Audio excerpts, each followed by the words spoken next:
Are we ready? We started? Yes. Greetings, conversation and education family, and welcome to another exciting show that we have for you today. I am your host, Vincent Cheeks, and we have a very, very special guest with us today. She has taken a lot of time out of her busy schedule to sit and conversate with us today, and I'm going to let you know a little bit about her and tell you who she is. She is the former Georgia State Representative. She served from 2012 to 2020. She is the former U.S. Senate candidate from 2020. She is currently running as candidate for Georgia Congressional Seat District 5, the seat formerly held by the late, great Honorable John Lewis. She's been recognized by the National Council of State Legislatures as a woman in politics making a difference, and as a National Council of State Government Henry Toll Fellow. Please help me welcome the Honorable Valencia Stovall. Welcome, welcome. Thank you. Well, hello, Vincent, and to your listening audience. It's great to be in you all's presence again. It's a beautiful day, exactly, outside, and a beautiful day to be able to, and a wonderful time to be able to offer myself up as a public servant. Yes, and we appreciate you. We're not going to keep you long because I know we got a busy campaign trail to get back on. So we're going to get right into our interview. So the first thing I want to ask you is, on your website, it states that Georgia has a leadership deficit in Congress. What exactly does that mean? Well, as leaders, as you mentioned earlier, as me being a state legislator for 8 years, and when we are elected to office, our main goal and responsibility is to make sure we're serving the people who elected us. And when you look at leadership that's in Congress, that's where we have a deficit, and we need someone who's going to be bold, who's going to be committed, and accessible, as well as who can get the job done. And those are things that I was able to do the 8 years as a legislator. Even after leaving the legislature, still was involved in the community with co-hosting different other events. So I always stayed active even without the title. And that's very, very important. Okay. A couple of things you just said that really stuck out to me. One was making sure that you serve the people and working in the community. And for me, that's why I'm a big fan of yours. Let me say that. And I affectionately refer to you as the people's pulse. And that's because I've seen you in the white community, I've seen you in the Black community, I've seen you in the Latin community, working, just doing what Ms. Stovall does. And I have to say that that's one of the reasons that I truly follow you and I truly admire you, because, and the reason I use the people's pulse is because whenever I've seen you in these communities, you got boots on the ground, you got hands in the dirt, you got your fingers on the pulse of the people. So, and that, to me, that means you're bringing positivity, and you, like we say at WCEG, you're speaking life into the community. You're bringing life into the community. So that's one of the things.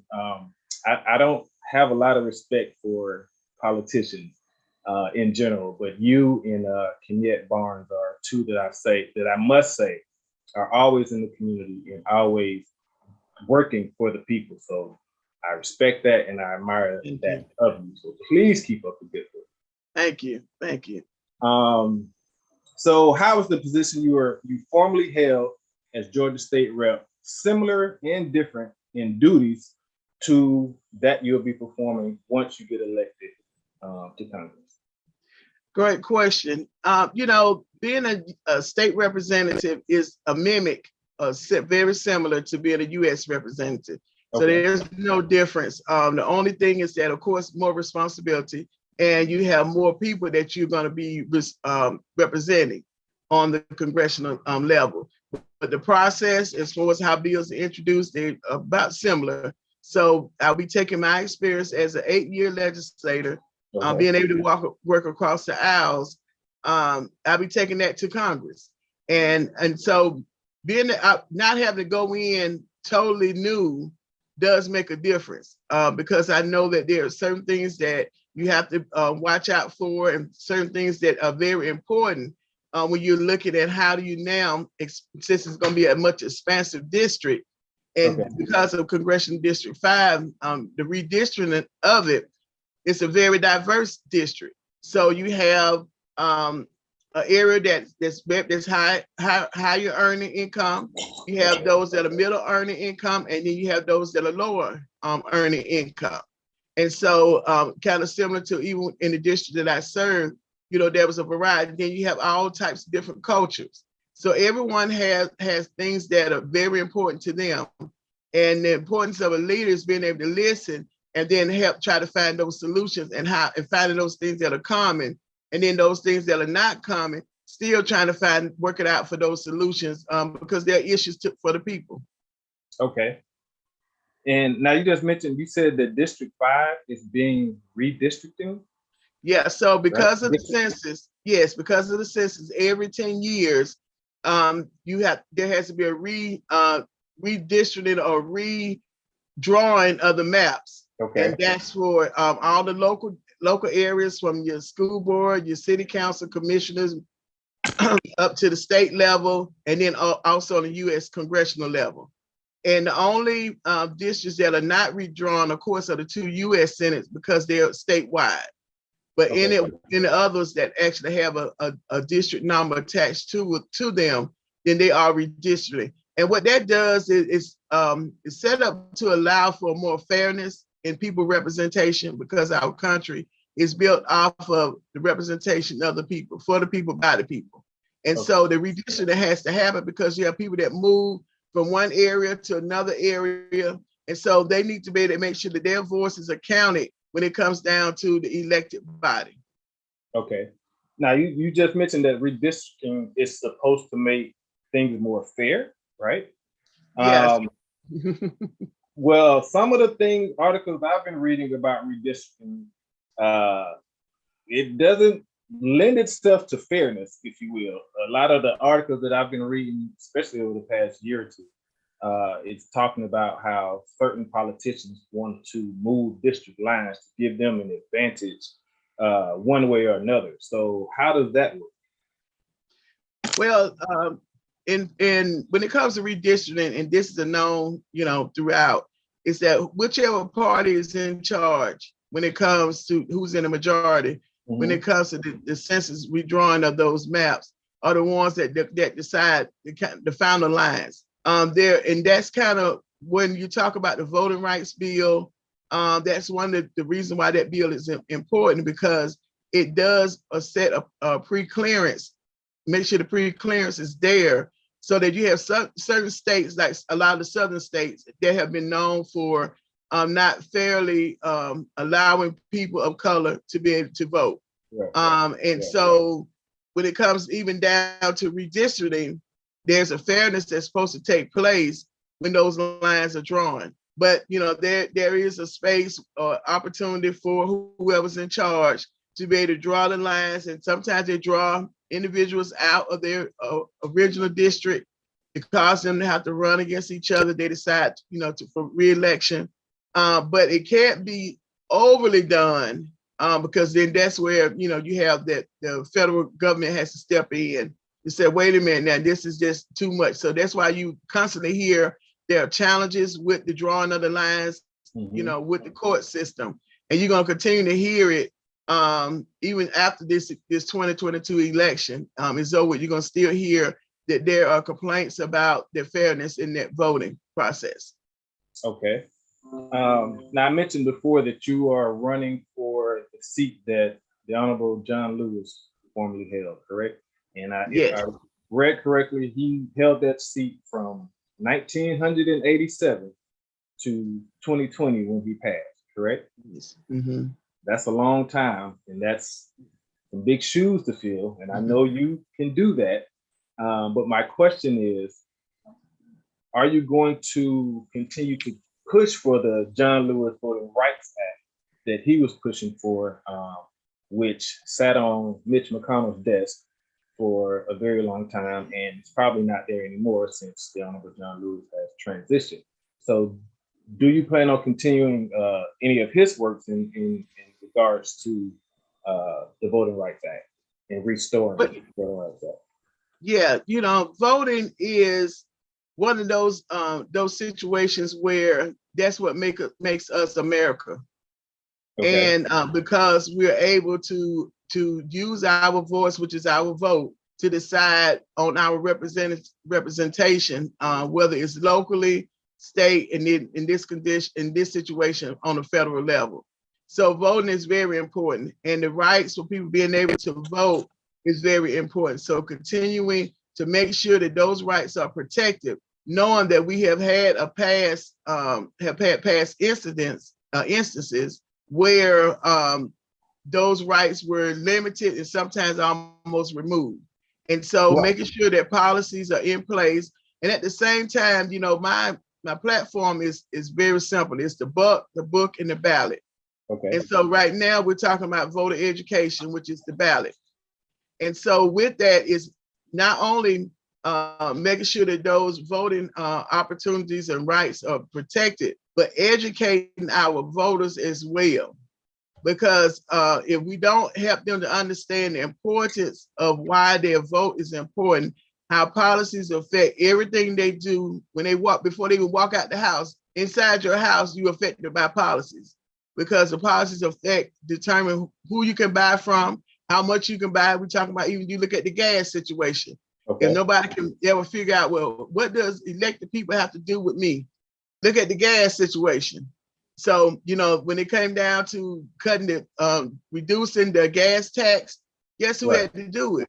The elected body. Even on the federal level, it was the elected body. So to me, the rights to vote are just as important as people being educated as to why they should vote, and then also them holding the elected officials accountable.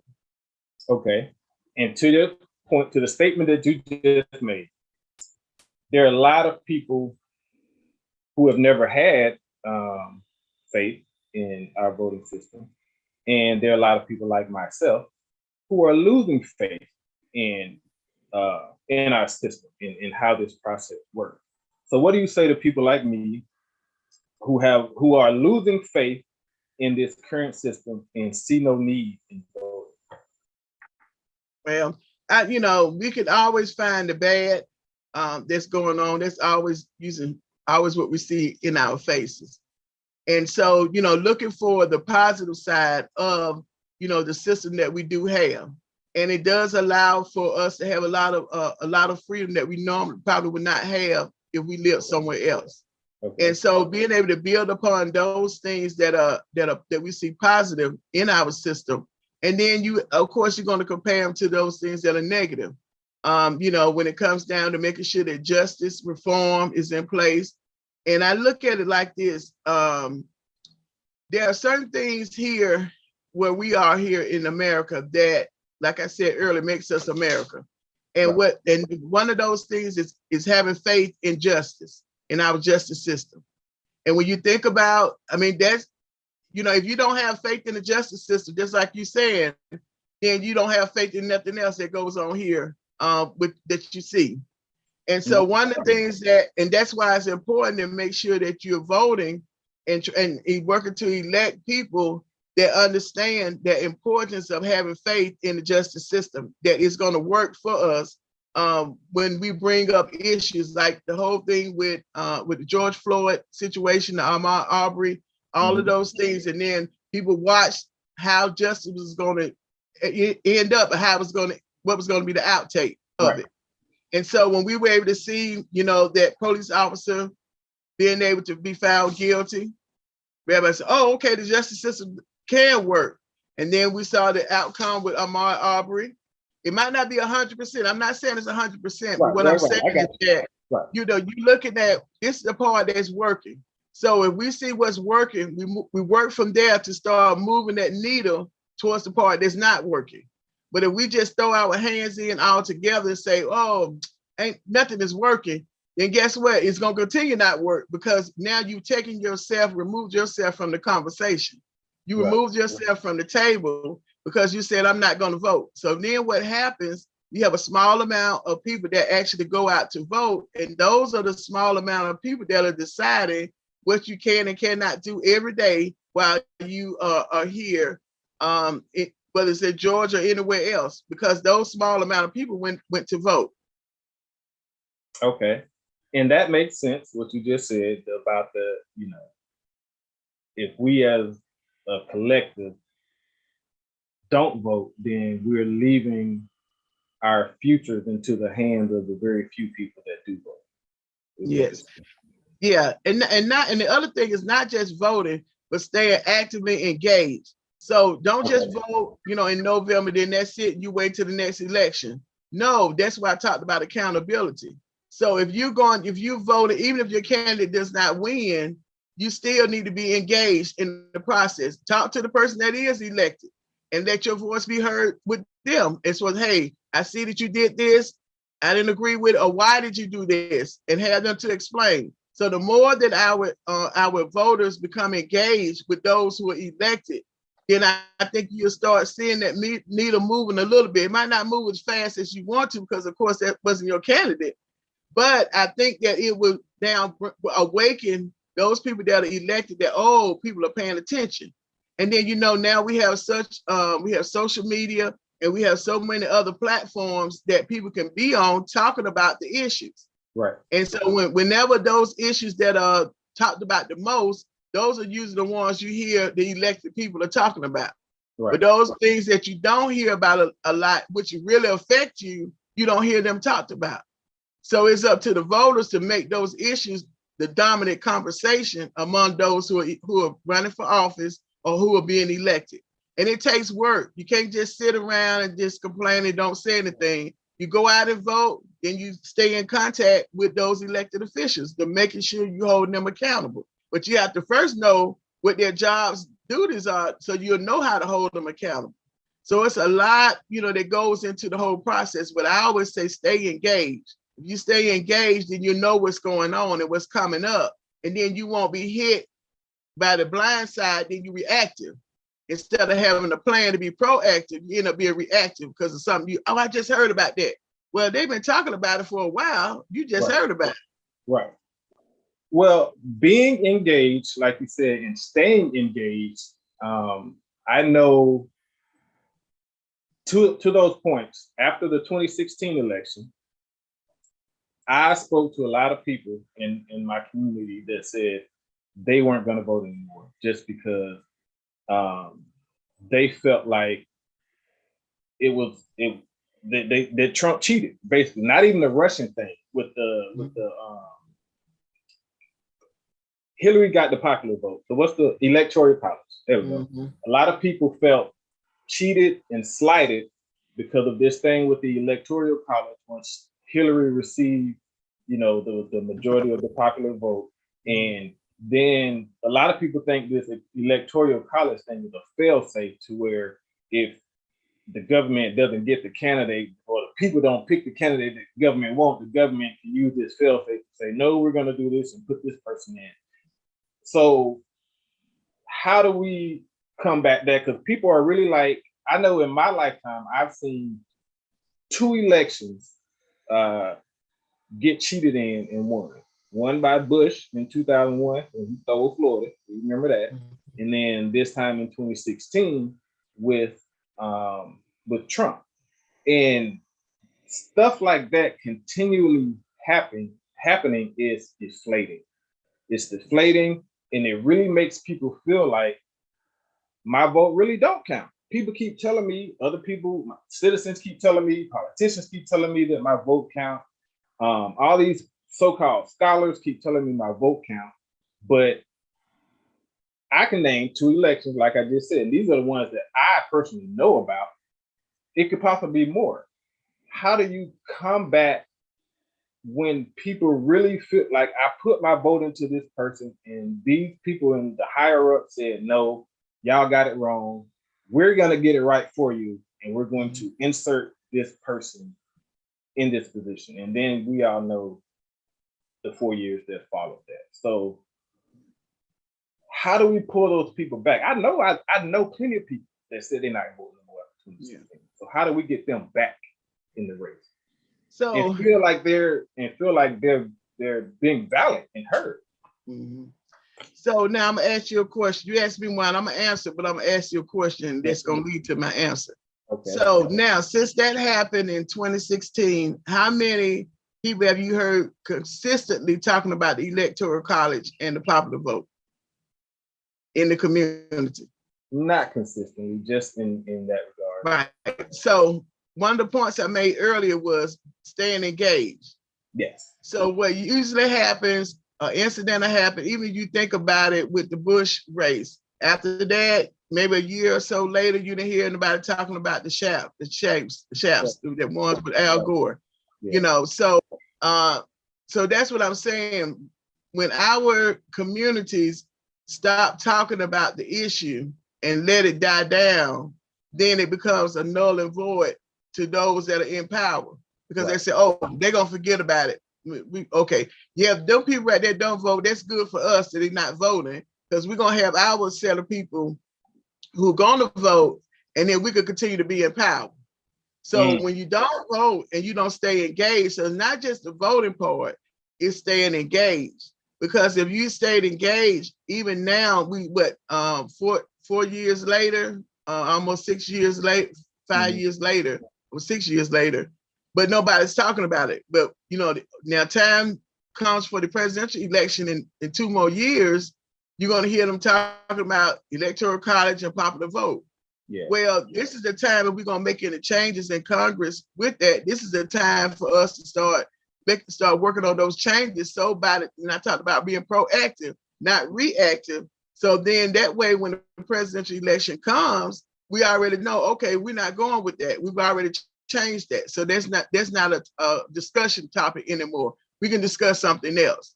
And so only thing I can say is that it has to get to the point where that it hurts, it bothers people enough that they say, no matter what, I'm going to vote. I'll give you an example. The whole thing with George Floyd and all the young blacks that have been killed because of with police brutality, and then just random people deciding they want to take law into their own hands.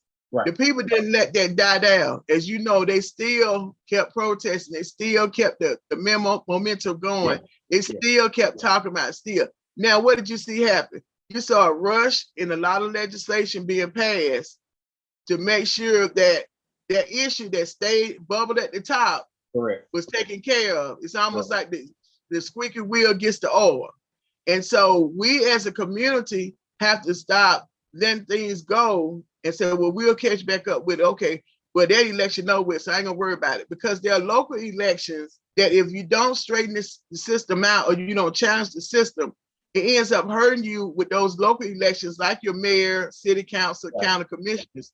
And those are people that actually make the most direct impact on your quality of life, because they're making decisions every 2 weeks or so whenever they're having their meetings. Yeah. And so if you end up not paying attention to you paying all the attention on the national level and with what's going on with the voting, and don't pay attention on the local level, they all run succinctly together. Right. And so if you don't have it straightened on your local level, you're not going to have it straightened on your state level, and you're sure not going to have it straightened on the federal level, because it's so much larger. Okay. And so only thing I can say, and what I constantly tell, is no perfect answer when it comes to motivating people to vote. It has to be, what is that pain point for you, and each individual is different. Right. So what's that pain point? Like for me, the education is a pain point for me. And so that's what caused me to stay, talking about it, talking about education, why it's important for our young people, why we need apprenticeship programs and all of that. So your pain point might be something else. So finding what their pain points are and then relating it back to policymakers is the reason why you have your pain point. That means something is not in place that should be in place, or something needs to be tweaked a little bit, and it's not tweaked. Okay. All right, WCEG listeners, you heard the Honorable Valencia Stovall. She said, be proactive in your voting and stay engaged, right? That's important. Okay, thank you for that, ma'am. Now, you also stated that you are a bipartisan leader, correct? What does Yes. it mean to be a bipartisan leader, and why is that important? Being a bipartisan leader means that you can be able to work with all parties. And Okay. so, at one point at the state capitol, we actually had independent that was there, Democrat, of course, and Republican, which are the dominant parties. Right. And so everybody has their own belief system or areas that are important for their particular party. And so being able to know, okay, I know this is what's important to this party, this is important to that party, this is important to this party, and then this is important to my constituents. And then you're finding out, okay, what the concerns are your constituents, where does it fall? Right. And so being able to understand that nobody is going to get 100% of what they want. You're not going to find 100% in your candidate. Right. If you do, let me know, because I want to know how that works. And so what you do is try to find a medium ground. It does not take away from your moral beliefs of things that you can be able to go back to your constituent and say, I fought for or I voted for. And for me, when I cast my votes, it was because those are things I could majority agree with them on. There wasn't 100% when it came down to the Republican Party when I was as a Democrat, but there were areas where I could agree with them on. And what I did was the areas I could agree with them on without giving me a heartburn, we agreed on. And then those areas that I just said, no, totally no, I just can't agree with you all on. Yeah. But what happened, you start building relationships, and that's what's important. Because when you build relationships, that takes the party, when you're looking at the scope of a party, it removes it from the table. Because now you're talking about human to human relationships. Right. And then those areas where I didn't agree on, I can have a conversation with them without getting upset. And I can just say, well, why do you believe like this? This, that. And a lot of times, some people believe a certain way because they have not heard or seen or know about another way. And they only know that one way. And so by building those relationships, it opens up the door for you all to have a meaningful conversation. And you might not never agree with that other area, but at least you can learn to respect each other where it doesn't get to the point where it gets so vicious because you just strongly believe in what you want, because at the end of the day, it's not going to help the people. Right. So being bipartisan is basically you're saying you're flexible and willing to work with the other party. And if you look at, even if you watch what's going on with the federal government now, they have to work with each other, especially on those meaningful bills that are going to be passed. They have to work because you're not going to get everybody 100%, and your party might not agree.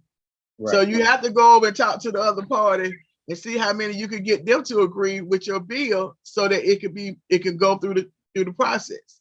Okay. So if you if you keep saying, well, I'm gonna stay a Democrat, I ain't working with them Republicans, you don't need to be elected because you're not gonna get anything done. Right. And the same thing if there's a Republican saying, I'm not gonna work with a Democrat, you don't need to be elected because you're not gonna get anything done. You just holding the seat.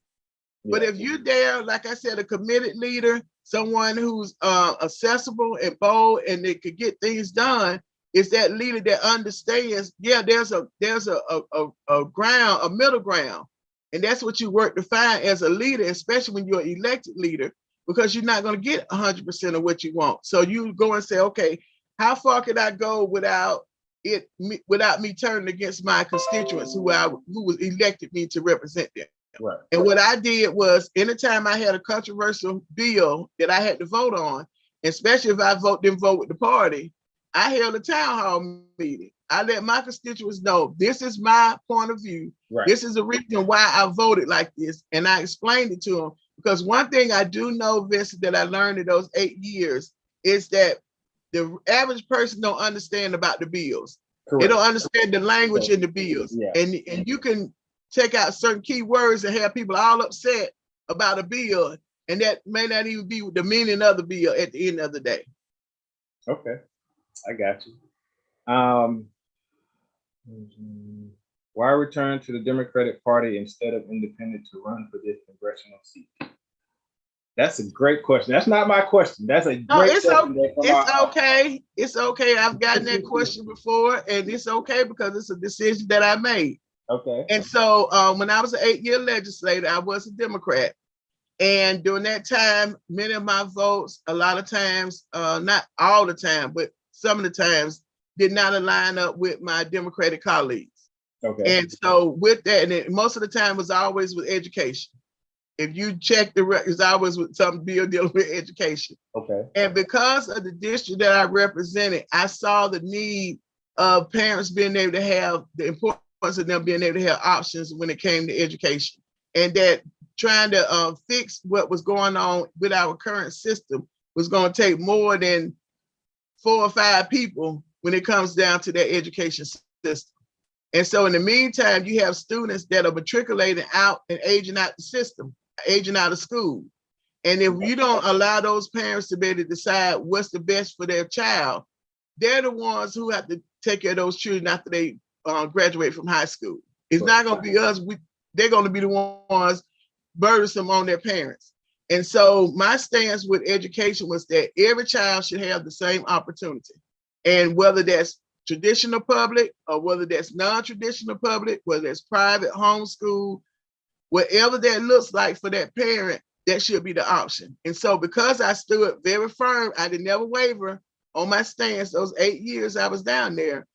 A lot of my Democratic colleagues and leadership in the party did not like it. And so that many times I was ostracized. I was not supported on some of the initiatives that I had, like the Educate Georgia Summit. I held 3 years down at the state capitol. We brought in over thousands of people. I didn't have the support of the Democratic caucus when I did that event. So there were other things that happened. And so I felt that when I got ready to leave, I said, you know what, if I can't have the support of of the caucus, then I'm going to go and be an independent, because I knew I could see both sides of the issues. Right. And so, I when I left my seat as state representative, I did change my party to independent. Then a couple of weeks, a couple of months now ago, I had people, even when I left the seat, I had people constantly saying, we want you to return back. Would you please go back? Please consider going back. You need to be elected in something. Please, we need your voice. And so I was approached for this Congressional District 5 seat. And they said, will you please run? And we want you to run as a Democrat. And they said the reason they wanted me to run as a Democrat because they needed the power of that voice back, being able to speak out and say when things are not going right, just like a lot of things are not going right in the party now.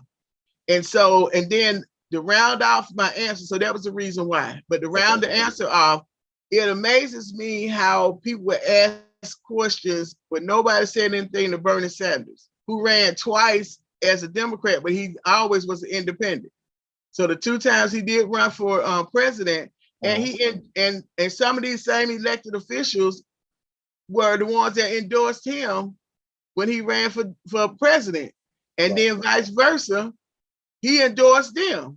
So I don't know if it's an issue because of who I am or what color I am or what sex I am, that makes it an issue. But so if you didn't say nothing to Bernie and he got all these votes from Democrats because he ran as a Democrat, why is it an issue when Valencia Stovall decides to run as a Democrat for a Congressional 5 district seat? Right. Okay. I got you. I understand. And okay, that's a good answer to that great question. So thank you to the audience member who asked that question. I was gonna ask it, but I ain't know. I it's a touchy issue for me because I did not want you to go back to the Democrats. So well, bring it up. Yeah, like I said before, anytime there were controversial issues, I know as an elected official, I have to give accountable to the people that elected me and the people that I represent. Even those who did not vote for me, once you take on that title, you represent all of them, and you don't just represent a segment. Okay. And so I knew that I owed it to them to give them an answer. Now, if I later found out, hey, Valencia, you didn't vote right, I told them I didn't have a problem with admitting, okay, at the time, this is the information I had. Now I learned some new information. So that means I have to adjust my vote or adjust my stance. Right. And I didn't have a problem with that. And so that's one of the things that dealing with my constituents, they always knew I was open with my answer. I didn't try to hide anything. Well, they agreed with it or not, I still gave my answer. Okay. Well, thank you, ma'am. Now you just mentioned that your, what do you call it, pain point was Mhm. education, right? My pain point is education as well. And you state that you want to transform the education system, not change it, but transform, which sounds pretty magnanimous. So what is your plan to transform the education system?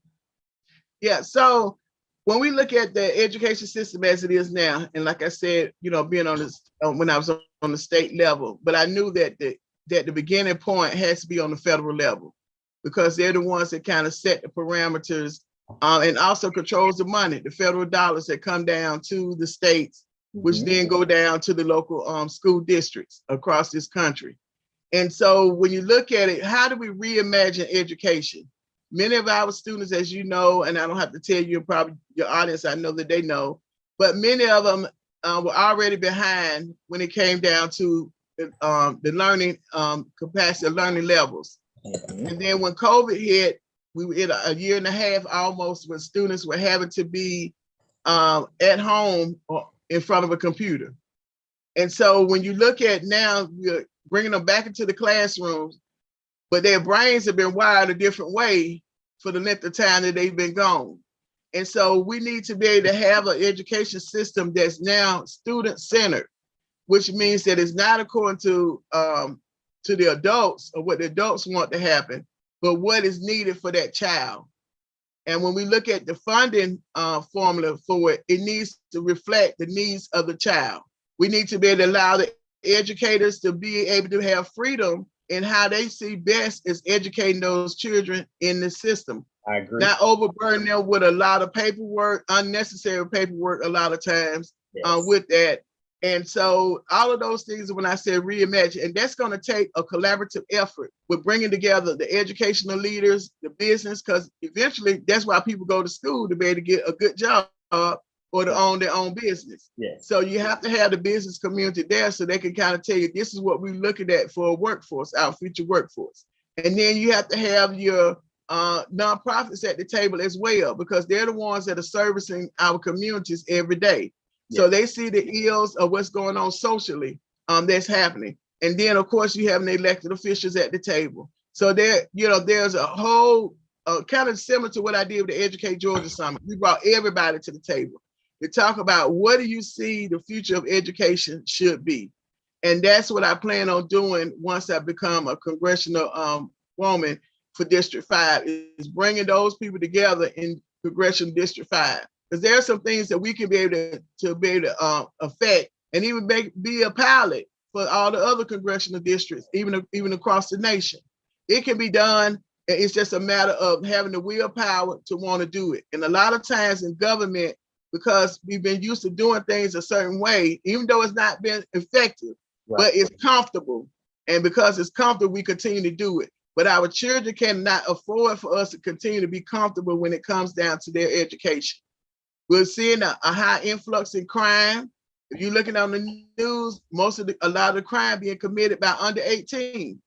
So what is going on that's causing them to feel like, hey, I want to commit a crime, I want to go take something for somebody else because I don't see a future of how I was going to be able to get it. Now, if I knew how I was going to be able to get it, I don't need to go steal anything from you.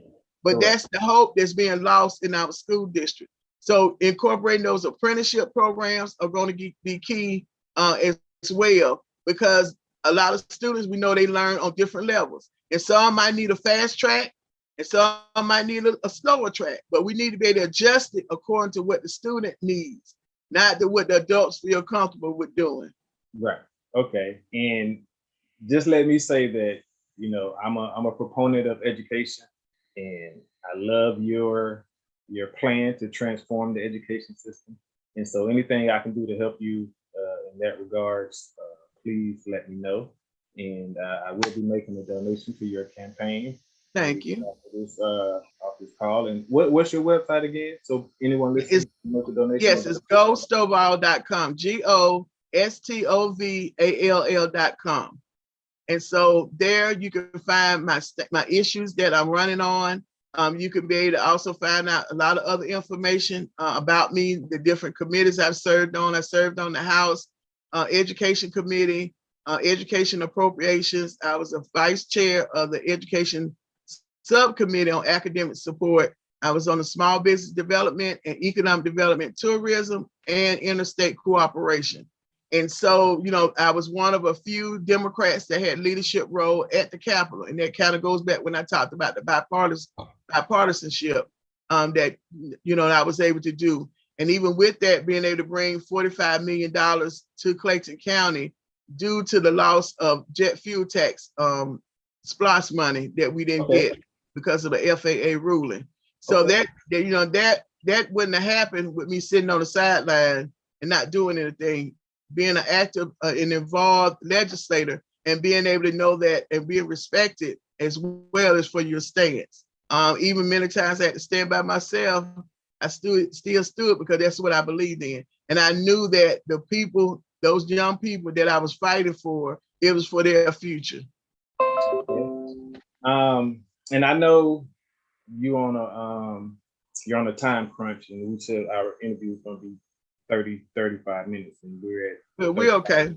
Okay, I just want to make sure you didn't have to get out because, you know, your website is pretty detailed about some of the things that you want to do for Georgia, and so I wanted to, you know, make sure we hit some of those points. So with that being said, you're listening to WCEG Network. Thank you for tuning in. This is Conversations in Education. We are on having an interview with the Honorable Valencia Stovall, who is running for the 5th District Georgia House of Representatives, correct? U.S. House of Representatives. U.S. House of Representatives, there we go. And she is sitting here explaining to us her plan and her vision for what it's going to look like when she eventually holds that seat. When is the election? The election is May the 24th, and early voting starts May the 2nd. So you want to make sure that you are registered because you can't vote unless you're registered.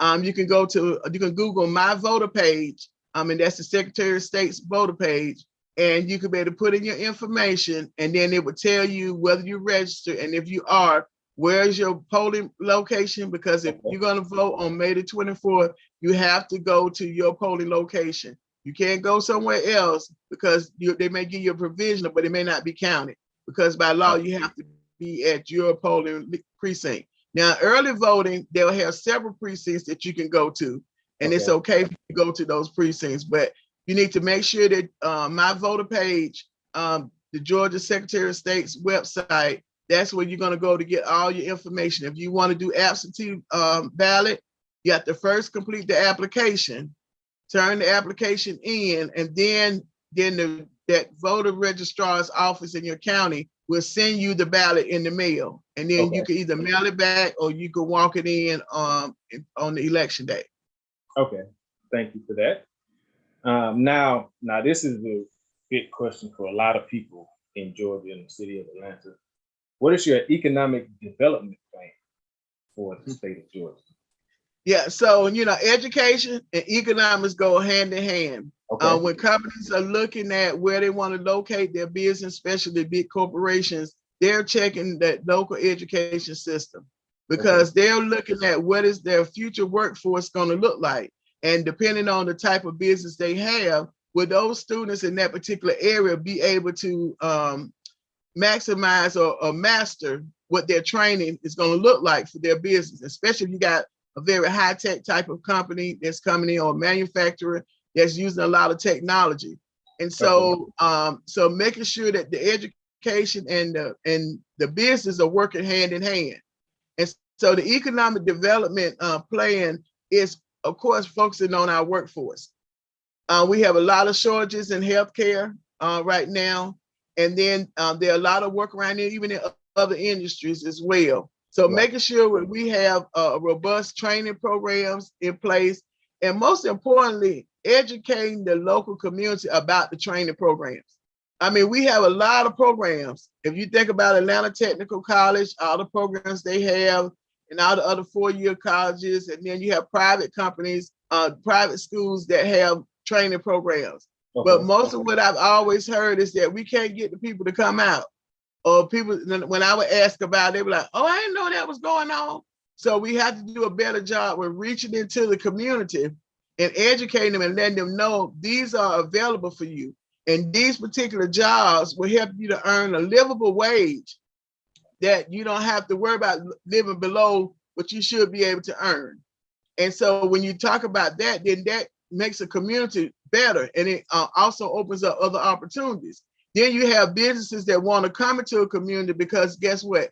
They know that they have expendable income. That means that extra money to be able to spend at the restaurant, at the retail place, or go on go touring, those other sites like that. And so that's why you see a difference in the communities, where you see some communities have better looking stores, better customer service.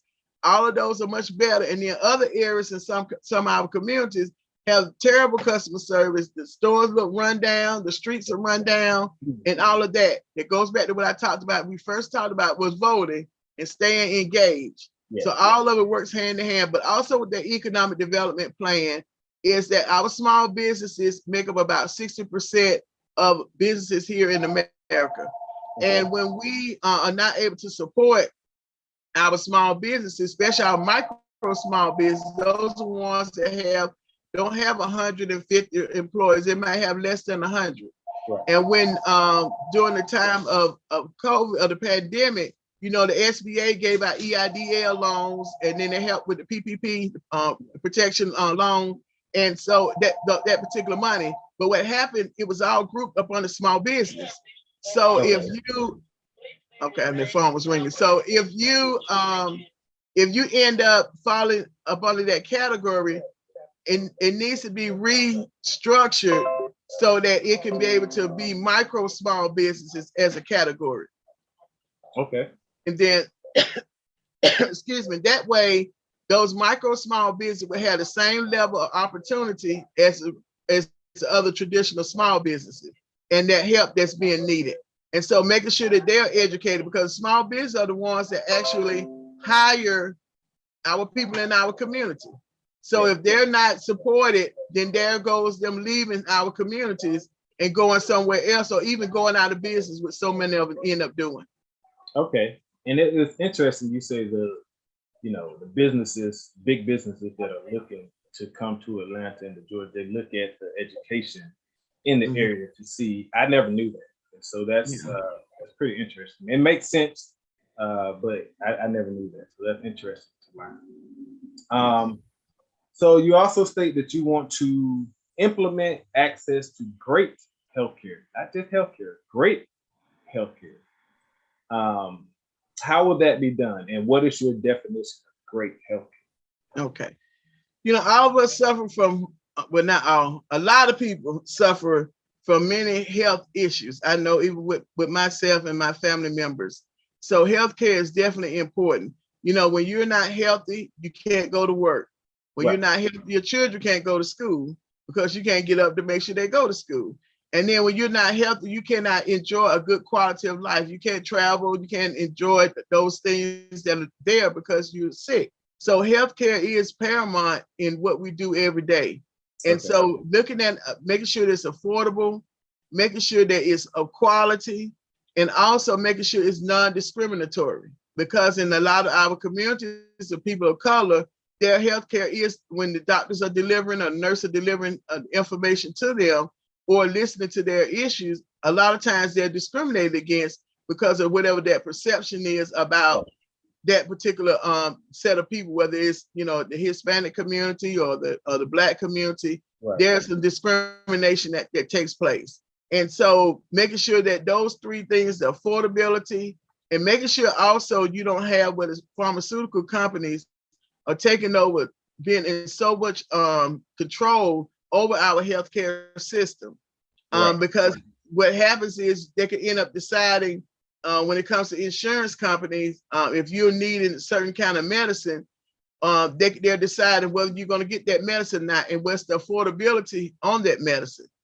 And also when you talk about with the pharmaceutical companies, a lot of times they may end up not allowing certain medicine because of a pre-existing condition. or not allowing Yeah. you to be able to get the service you need with the insurance company because of pre-existing, even though it's against the law to look at that, but there are ways, you know, you start talking about other ways that is done. So keeping an eye on that, and people should not go into bankruptcy trying to pay for their health insurance, you know, each month. And so that's when I talk about that. And even on the other side, with the workforce side, is that a lot of doctors and nurses, we have a lot of shortages, and there are shortages in critical areas that need to be filled. And so you have the make sure I get the name right because I always mess it up. With the advanced practice registered nurse, advanced practitioners, registered nurses, where they're able. One of the things that they're asking for is being able to practice at the level of where they're educated. So a lot of times they could actually be able to run their own clinic. They're still going to be up on the doctors, you know, reporting back to the doctor. But a lot of the stuff the minor stuff that they can be able to take care of, where in some of the areas across the state, and even some areas in Congressional District 5 might have those shortages of those doctors or nurses. So being able to kind of think outside of kind of expand our healthcare system, we did it for the COVID. You know, when you looked at what happened with COVID, we used to then have so much as telehealth that was going on. All of a sudden, there was a lot of money, you know, put into that. And they were trying different ways or avenues to get healthcare to people that they never had done before. So since that door has been open, same thing with education. Since that door has been open, don't let it close. Let's, you know, continue on. And we need to make sure that we're doing a lot more research with long COVID. So a lot of people who have, you know, contracted COVID are now seeing a lot of symptoms that are taking place as a result of COVID that they never had before. Okay. And so continuing that research is going to be definitely important. Okay. And I have to say that access to healthcare, great healthcare, is very important. As someone who didn't have insurance for 15, 16 years and had to walk on eggshell for 15, 16 years, I finally last month got some insurance because I found some that was affordable that I could get. But a lot of that stuff was not affordable. A lot of low income indigent people, you know, can't really afford a lot of these insurances out here. So how do we make it so that it's accessible to them also, the people that's in the low income bracket? Yeah, so, you know, that goes along with, you hear a lot talking about the expansion of Medicaid. And even with that, we still have to monitor and make sure that it's going to be helping the people that really need the help. Because you can end up expanding it and it still does not serve the purpose how it needs to be because of policies that might be in place. So being able to look at those policies and making sure they're working for the people. Even when you think about our senior citizens and even people with disabilities, you know, those challenges that they have as well is looking at how those policies affect them, whether are they helping them or are they hurting them, or is it just stagnant? It's just not doing anything. Right. And so that's the importance of, we talked about earlier about voting. The policymakers are the ones that are making the policy. Or in the case where you may have a department, you have a bureaucracy or bureaucrats that are running it, but they're basing it off of policies that are put in place. And so if the policies are not working, then the policymakers have to change the policy. And that's what we see every day with lawmakers. You always, especially even at the state capitol, every 40 days, when it came around in January, they were changing laws. Right. Same thing constantly on the federal level. They're always changing laws to either create new ones or altering the ones that were in place because it didn't work. Okay. One last question on that topic. I think it's Canada has free healthcare for its citizens, right? Mm-hmm. Do you think we'll ever get to that point? That's a good question. I wish that we would, because that makes it a right and not a privilege. Because right now you have, you know, if you're able to afford it, that's a privilege for you to be able to afford healthcare and good healthcare, great healthcare, because you're able to afford the doctors that are needed, the nurses, everything else that you need, even affordability on your medicine, and you're not having to worry about co-pays. And people in lower income areas, it's enough just trying to pay for your health insurance each month. The ones that have to pay for it, then you have a copay or even having to pay so much for the medicine. You're like, well, oh my goodness, I'm paying this for the insurance. Now I got to pay this for the medicine. So, having something like that, but still watching the policies, because that can be, in those cases like that, it can be taken advantage of as well. Because you might have doctors that say, well, I don't want to service, those individuals because I'm not getting paid at the level I should be getting paid, which is one of the issues that are happening with Medicaid now, where you have a lot of doctors that are pulling out of accepting Medicaid. Okay. We got a question from the audience here. Mr. Doyle, thank you for sending in this question. He says, how can the community be more involved in our schools? Very good question. It starts with your own child or your own grandchild or your own niece, your cousin, anyone that's related to you that may be in school, and even your next door neighbor or somebody that is, going and talking with that local school and being able to offer your own expertise. One of the ideas I had when we talked about reimagining education, we have several departments that are, in my case, are underutilized. Okay. And when I say underutilized, means we're really not maximizing what could actually take place within those departments. And so one of them, when you think about it, is the AmeriCorps program. The AmeriCorps program. So the AmeriCorps program allows college students to do volunteering in the community. They receive a stipend, and they also get money that's set aside to help with their education, paying off their student loans. And if they don't have any loans, it can be used for them to go back to school if they want to. So why not expand that particular program to really help in our schools that are really struggling? This can be able to add additional tutor support to the classrooms, additional help in the classrooms with the teachers, and also with the after school program or out of school time, being able to do it not just for college students, open it up to individuals, anybody. If you want to be able to be involved in your local school, in your community, and you want to participate in this program, you have the money set aside, pay them a stipend, and then allow the money if they got student loan debt. Guess what? They now have working it off. And then if they don't have student loan debt and they want to go back to school or higher education, now there's money set aside for that. And along with that, you allow then the nonprofits to handle the volunteer part of it, because the school system can't handle all that massive number of people coming in at one time like that. So they can manage them once they get in the building, because they know what they want them to do once they get in the building. But being able to get them signed up and making sure they're going to show up, making sure they know what their responsibilities are, that's where our nonprofits come in. That's what they do every day, is manage volunteers. And so making sure they have the resources so that they can maintain this particular program.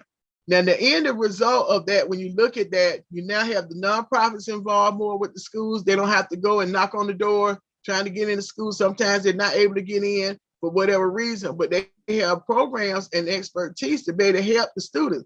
And many of those students who attend those schools, they're already in their programs after school or either during the summer. And so, and then also, who knows, you might have a college student or an adult that never thought about being a teacher or educator. Now they're in that arena, in their environment. Oh, this is what it's about. Oh, right. I think I might want to be interested. One thing I've learned is that unless people are exposed to different options, they only are limited to what they see and what they know. Right. Yes, so this allows for more exposure, and then allows for people to now be able to say, oh, I can now really help that local school that's not doing well. Instead of just standing on the outside, I now have an impact that I can make in my own local community. Excellent. Excellent. Did you have to go? I saw you. No, that was someone was asking me a question. I got about 2 or 3 more questions for you. Okay. Does Georgia have free tuition for seniors 65 and older? Yes, they do. So, and there's no, you don't have to have gone to school, or anything like that. Now, you won't get credit as far as earning a degree, but you can be able to take those classes, and if they have the space available, you're able to. So you can check with any of your 4-year colleges in your community. Just contact them. They have a department that actually handles that senior citizen being able to go back to school or go to school. Okay, excellent. I did not know that, but that's good information to know. Now on your website, you mentioned you want to foster global stewardship. What does your vision look like to foster global stewardship? Yes. So foster global stewardship is a win-win in my opinion. Is that you're able to be able to make connections with other countries, with business that we do now already globally, and then being able to expand businesses here who will be able to do global business as well.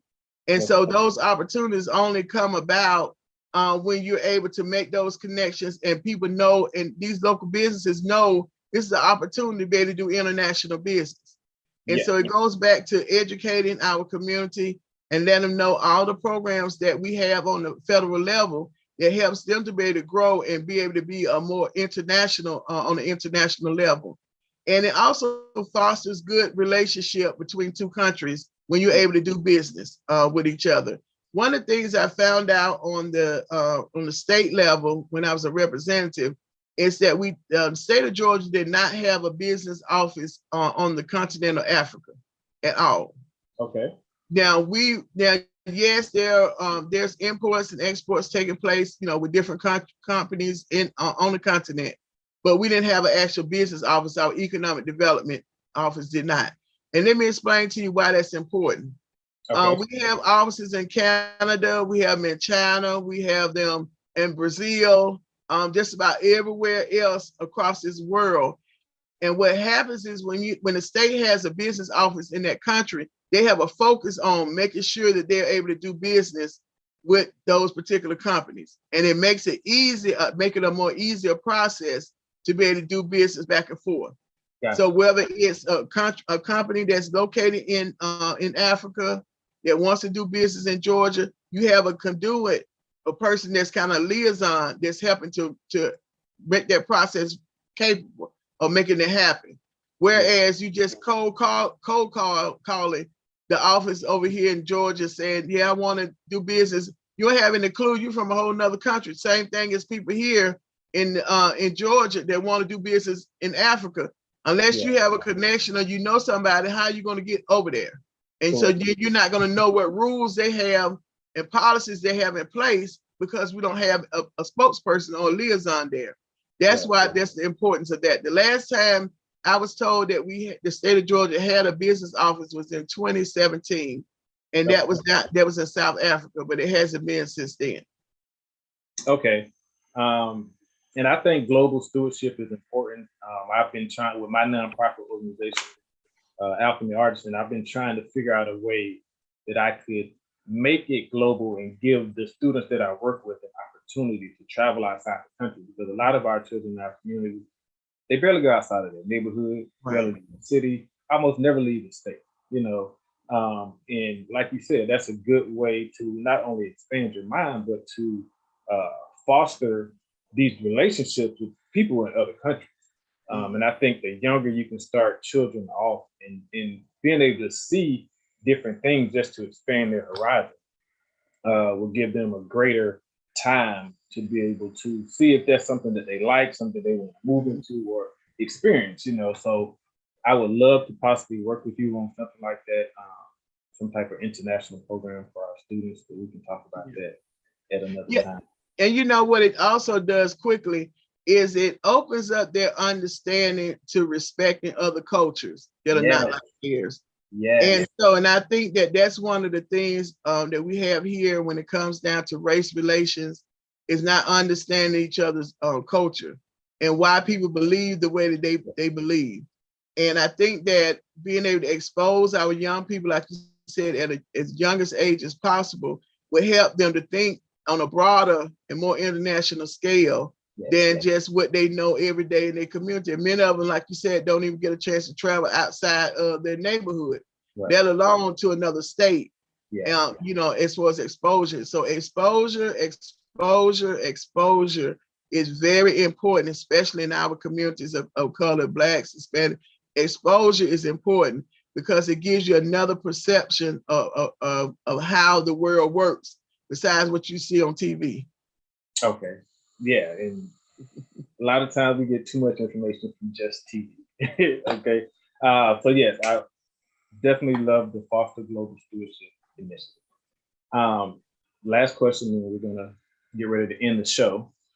And this is becoming a pain point for me, and it has to do with our homeless veterans. So the question is, how do we end the homeless veteran epidemic that is going on in this country? And before you answer, something happened to me last summer. I forgot what road I was driving down over by University in Atlanta, and I saw this homeless veteran.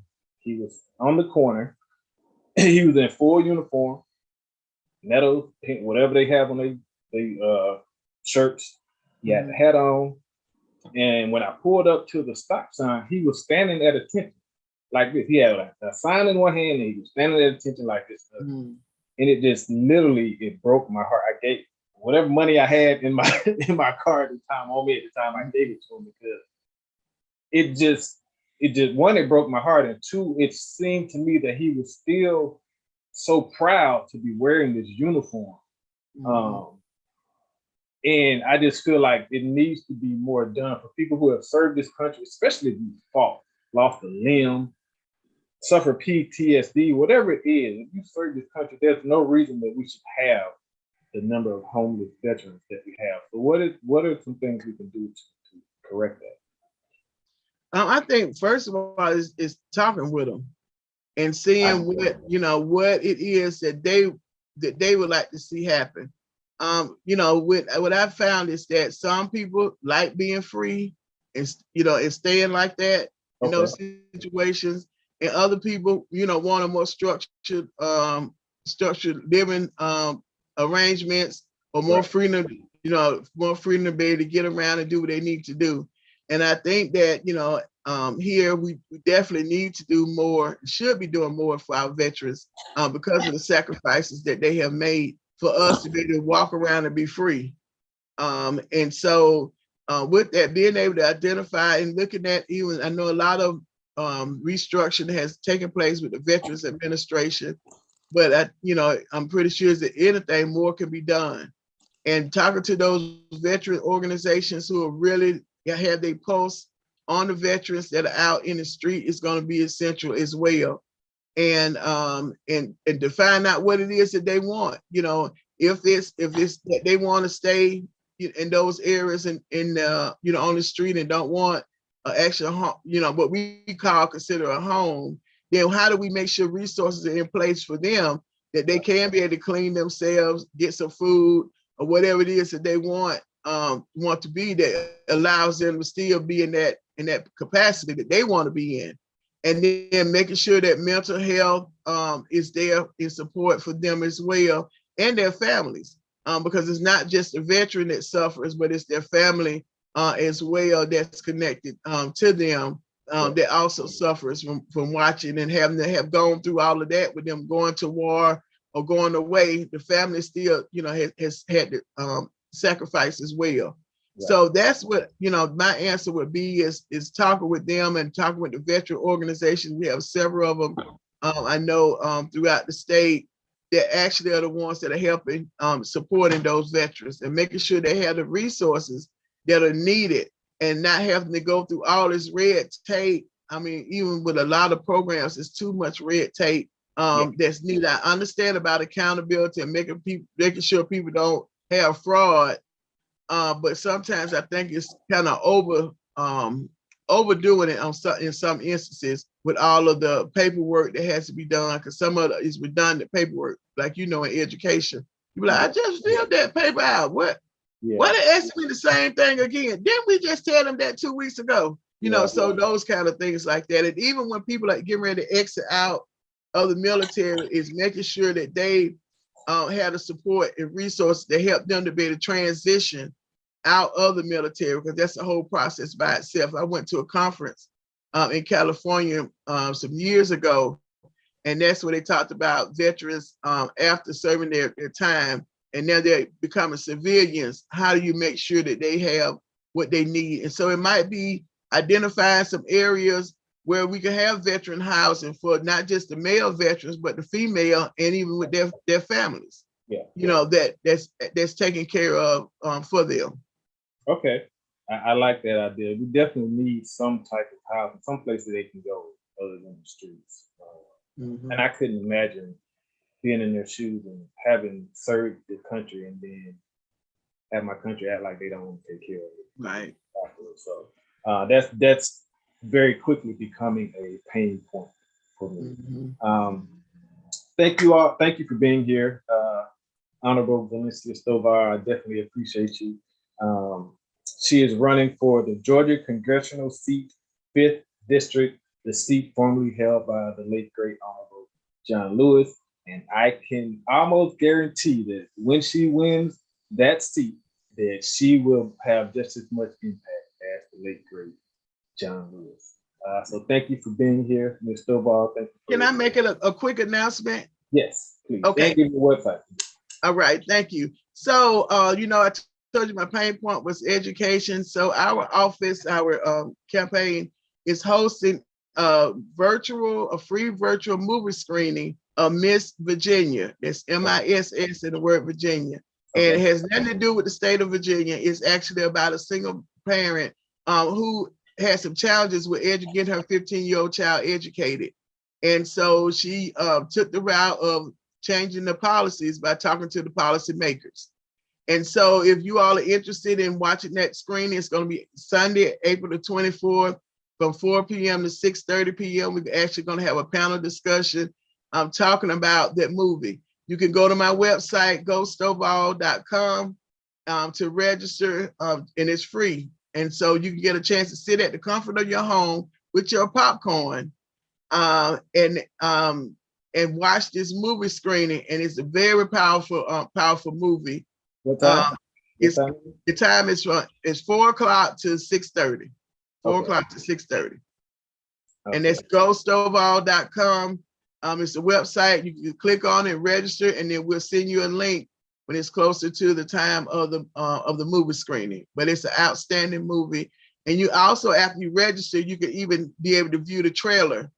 We had a trailer on there as well that you can be able to actually listen to parts of what the movie is about. Okay. Excellent. Thank you very much, ma'am. We appreciate your time. And I have to read you this comment from RRCB 2010 YT, and it says, Stovall is my kind of government. Well, thank you. Yeah, I like that. Thank you for that comment. And thank you for being here. Thank you to my listening audience. With that being said, I'm going to get ready to close the show.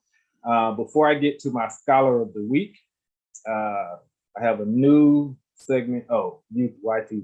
Got it. Thank you. I have a new new segment called Buddies Over Bullies.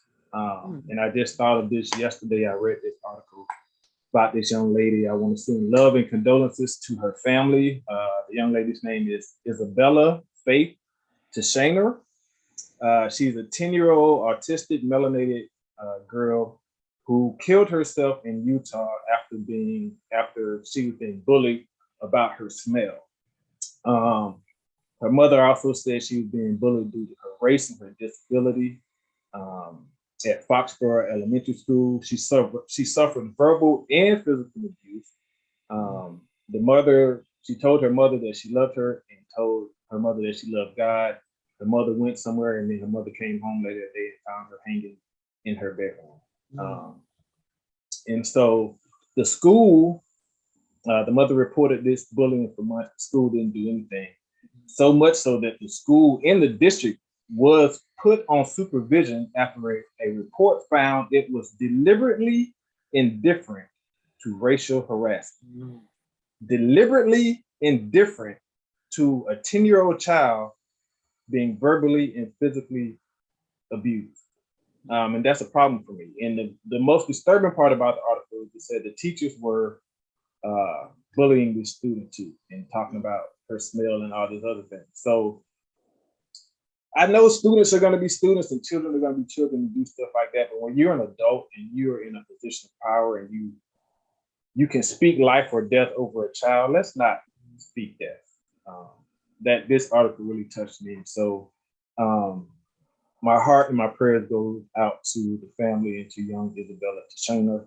And I also want to give the number for suicide prevention.